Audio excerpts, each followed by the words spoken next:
Buenas noches. Hoy el barrio despidió a Paquita. Un día entero dedicado a recordarla, a cantarle y también, por supuesto, a llorarle. Así nos despedimos de Paquita.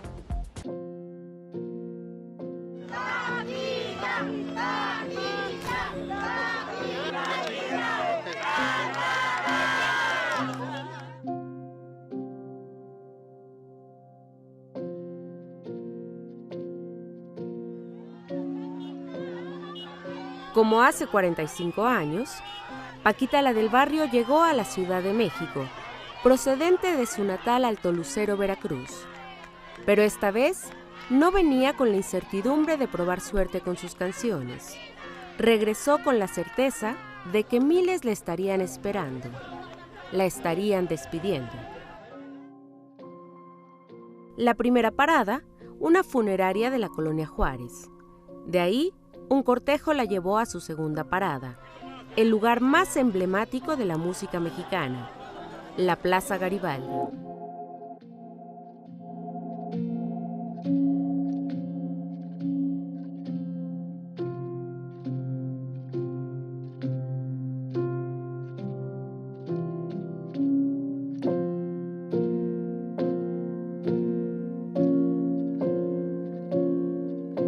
En su éxito, El peor de los caminos, Paquita cantaba: voy a morirme sola, sin molestar a nadie, cuando mi amor se acabe.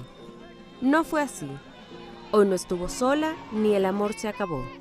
Al menos, no el de todos aquellos que la conocieron y llegaron a la tercera parada del día, el emblemático Mercado Martínez de la Torre en la Colonia Guerrero.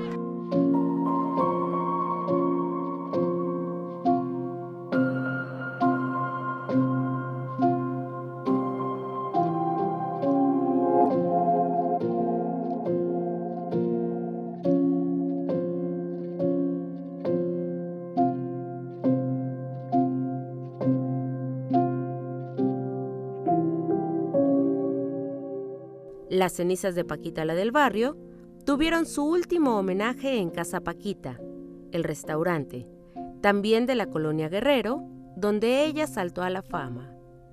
Le hicieron una misa a la que se dieron cita personalidades del espectáculo, de la política y sus seguidores, dispuestos a esperar el tiempo que fuera necesario para despedirse de la mujer que se ganó el cariño de la gente, cantándole al desamor al estilo Paquita.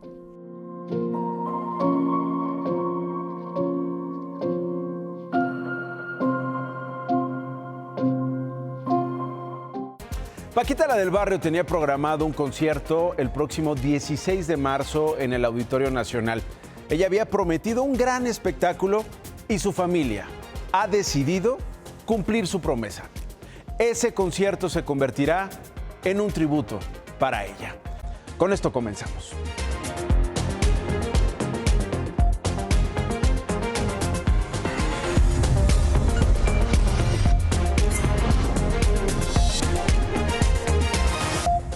Irregular, ilegal, esas fueron las palabras con las que Ismael Zambada, el Mayo, describió su intención, la detención, el secuestro que sucedió en esta operación, además internacional, transfronteriza, hace 7 meses, que lo llevó de Sinaloa a Texas, en los Estados Unidos de América. Una operación, según él, planeada y orquestada por agentes estadounidenses en territorio mexicano.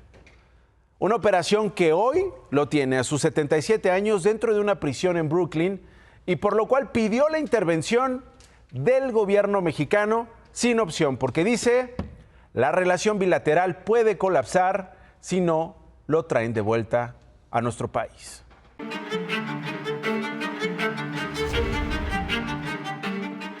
El 25 de julio, en un escueto comunicado, el gobierno de Estados Unidos daba cuenta de uno de sus más grandes arrestos. El Departamento de Justicia informaba que tenía bajo su custodia a Ismael El Mayo Zambada y Joaquín Guzmán López.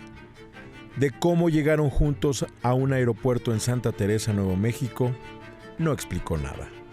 7 meses después, Ismael Zambada insiste en una carta enviada al Consulado de México en Nueva York que fue privado de su libertad por un particular, no menciona a Joaquín Guzmán por su nombre, y llevado de manera coercitiva a Estados Unidos sin autorización de las autoridades mexicanas.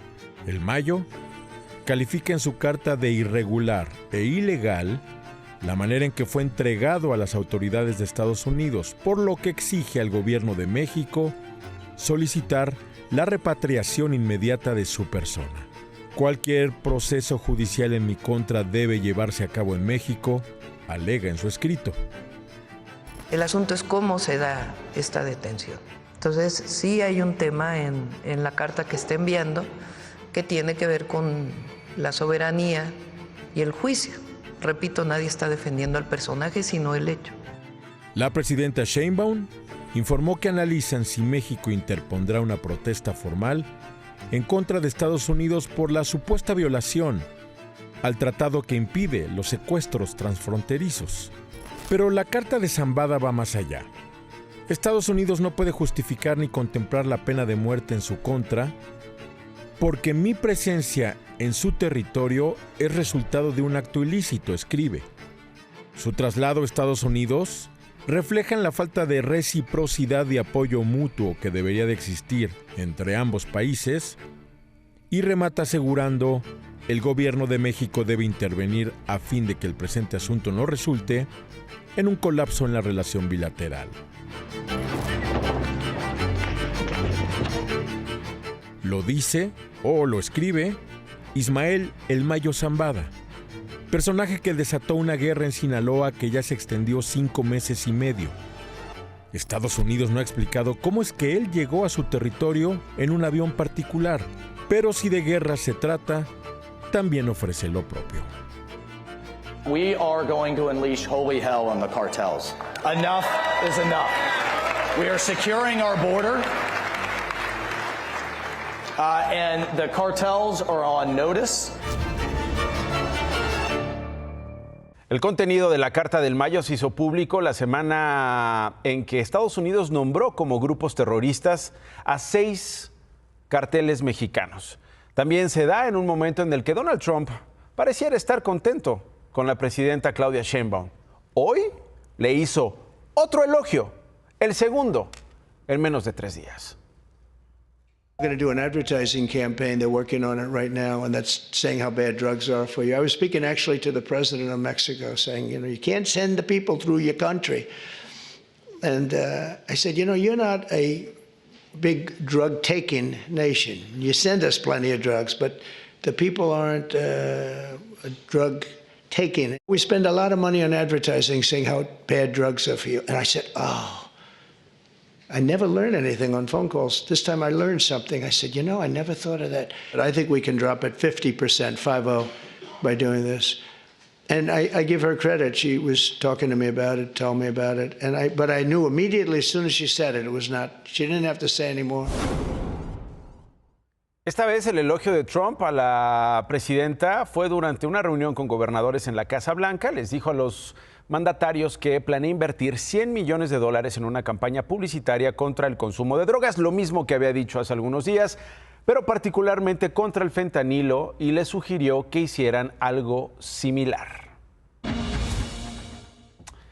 Ahí está Alicia Villarreal, una mujer que llamó la atención esta semana por esta seña. Vamos a ver la imagen de Alicia Villarreal.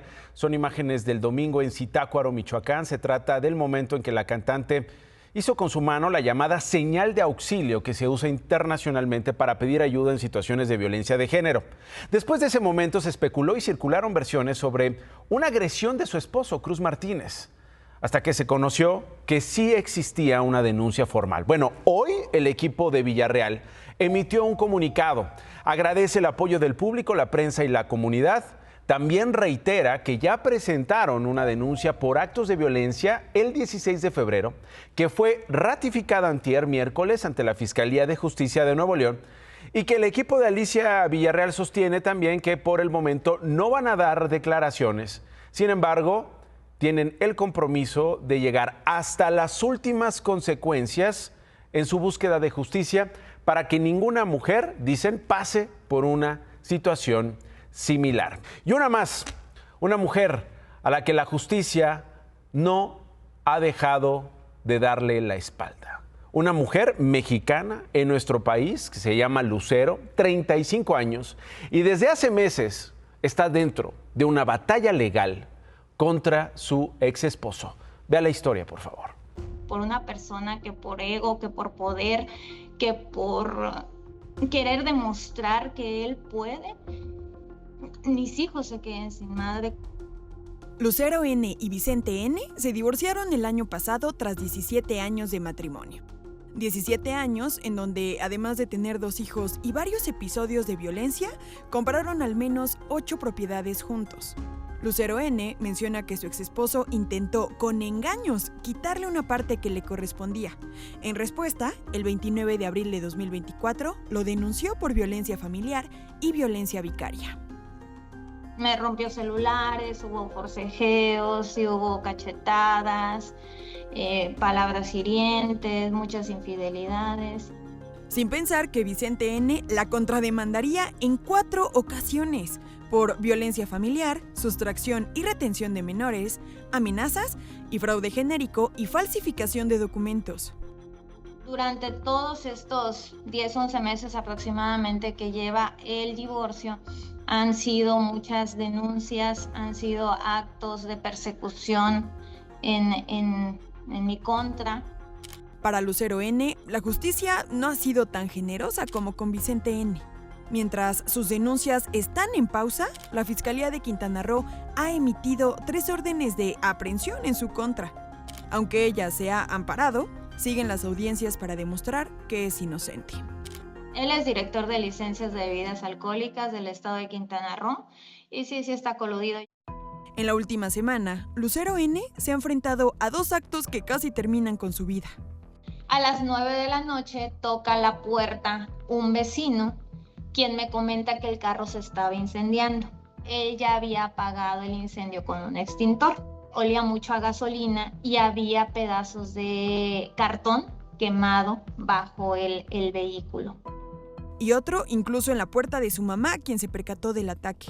Me dice que el vehículo había sido balaceado. Eran 7 impactos de bala, los cuales pasaron los cristales, los pasan de ambos lados y también pasa lo que es el portón de la casa. Ahora, Lucero N. espera que sus denuncias sean tomadas en cuenta y que no permitan que se convierta en una víctima de feminicidio. Le envío un mensaje a la gobernadora Mara Lezama, pues para que esta persona yo creo ya no debe de estar trabajando en gobierno del estado, porque mientras esté en ese puesto va a seguir haciendo uso, como menciono, de sus influencias y de recurso público.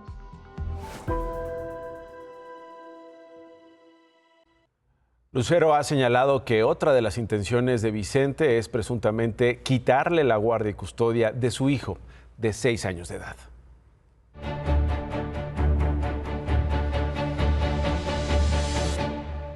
La noche de ayer jueves, un ciclista fue sometido por un guardaespaldas en la avenida Venustiano Carranza, cerca del centro histórico en San Luis Potosí. Mire la escena.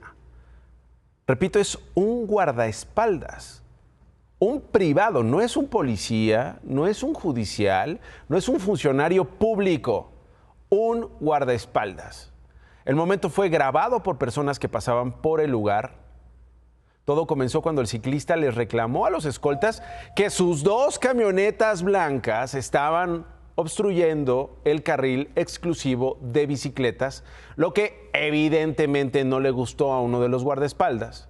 Lo inmovilizaron por más de medio minuto con una mano sobre la nuca, la rodilla, en las costillas y la cara tocando el piso, el pavimento. Inicialmente circularon versiones de que este escolta, el agresor, trabajaba para un diputado federal de Morena, Manuel Rivera. Sin embargo, más tarde la Secretaría General de Gobierno de San Luis Potosí negó esta versión. ¿Quiénes son? ¿Los tienen identificados? ¿Para quiénes trabajan? Una hora más tarde, gracias a las cámaras de videovigilancia, las autoridades pudieron seguir a la camioneta que circulaba sin placas. Dentro de la Suburban, dentro de la camioneta, encontraron armas de fuego, de las cuales el escolta no tenía permiso de portación. Por esa razón, el hombre fue detenido También se le aseguraron 2 armas largas, una corta, cartuchos y cargadores. Por favor, que no quede esa persona. Mató a mis 2 hijos. Y vuelvo a San Luis Potosí para contextualizar esta escena que usted acaba de ver. Es la súplica de Rosalina Ábalos al Congreso de ese estado. Esto ocurrió la semana pasada durante la tómbola para seleccionar a los candidatos de la elección de jueces y magistrados del próximo junio. Ella pedía a los diputados que no dejaran entre los candidatos a un hombre que ella identificó y por lo cual fue a reclamar, a llorar e impresionó así a los diputados. El personaje al que se refiere Rosalinda es Saba Santiago y Piña, un ex policía a quien ella señala de tener relación con el crimen organizado. También de estar presuntamente vinculado con el ataque donde murieron 2 de sus hijos y otra hija de ella resultó herida. ¿Sabes qué me dio fuerza? La lucha por mis hijos. Ahorita amenazas como tal no, pero sí tengo miedo. O sea, sé lo que es capaz y sé que mi vida corre peligro y la de mi hija. Eso me tiene con mucha angustia. Presuntamente estuvo involucrado en el asesinato de 2 de sus hijos, su hija sobrevive y estaba en la lista para tener un cargo en el Poder Judicial. Bueno, el Poder Legislativo evaluó el perfil de ese hombre, de Santiago y Piña, como uno de los mejores, por lo que obtuvo pase directo a la elección de jueces, a pesar de no cumplir con el requisito de haber sido abogado al menos 5 años. Pero después de esta protesta de Rosalinda, el Congreso de San Luis Potosí decidió sacarlo del proceso. Si yo no hablo, si yo no me presento, él hubiera seguido en el proceso, que aún puede impugnar, quizás a lo mejor ya impugnó y quizás gane, pero pues tengo que luchar y hacerle saber a la gente que no voten por él.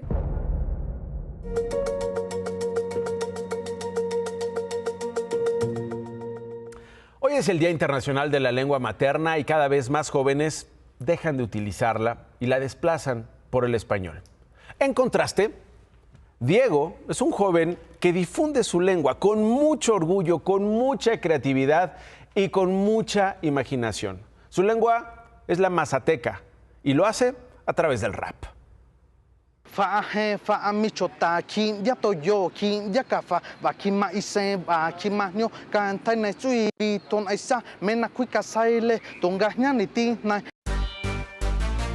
Rapear es su pasión y hacerlo en su lengua materna es lo que desde pequeño soñó.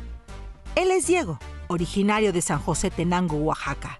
A los 13 años llegó con su mamá a la Ciudad de México en busca de mejores oportunidades.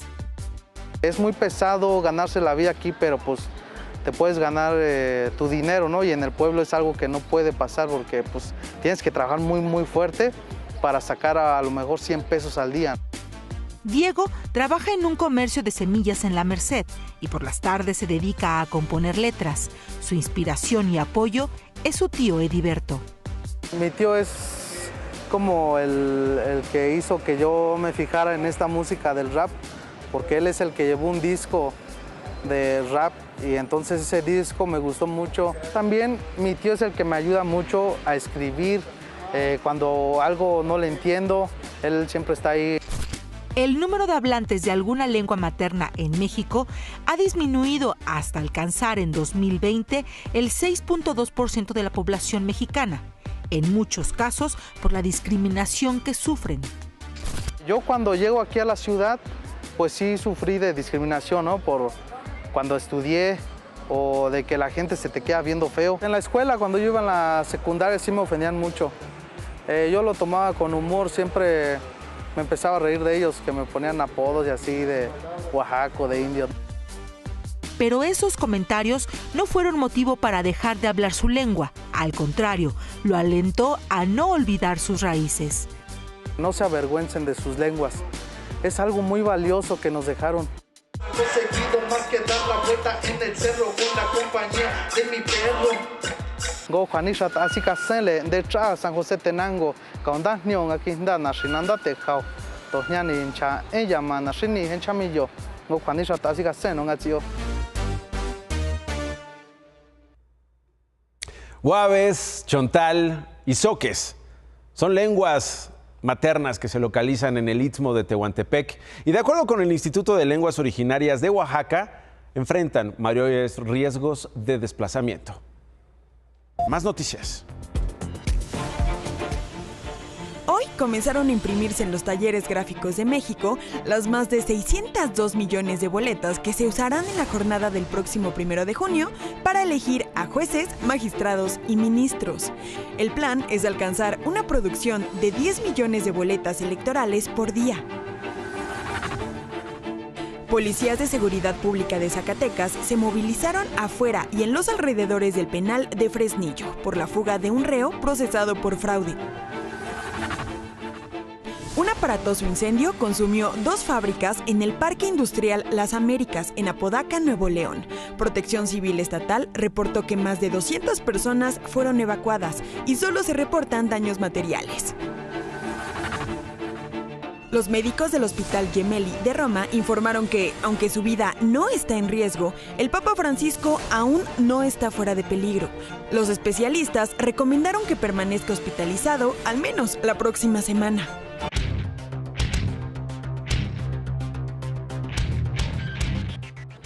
Hoy el INEGI confirmó lo que ya se esperaba, que el sexenio de Andrés Manuel López Obrador fracasó también en materia de crecimiento económico.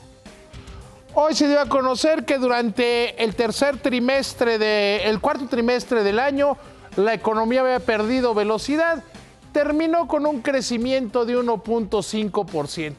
Y miren nomás, con Salinas crecimos casi 4%. Con Zedillo lo mismo, bajó a 1.83, 1.45, 1.96 con los duros del neoliberalismo, pero resulta que con López Obrador solo crecimos 0.9%. Y si ustedes le quitan la pandemia, que eso no tendría que ver, es como poner pretextos de por qué cayeron los goles, el crecimiento de la economía sería de 1.3%. Es decir, muy lejos del 6% que prometió anual, muy lejos de muchas cosas y tan malo o peor, yo diría que peor que los neoliberales. Échame la cámara. Nacho, ¿tú tienes un iPhone? Pues ya no los van a hacer en México. Según Donald Trump, ahora los iPhone se van a hacer en los Estados Unidos. No van a tener águila. Lástima. Ni modo, David. Gracias. Gracias por habernos elegido. Ahí viene ¿Qué importa?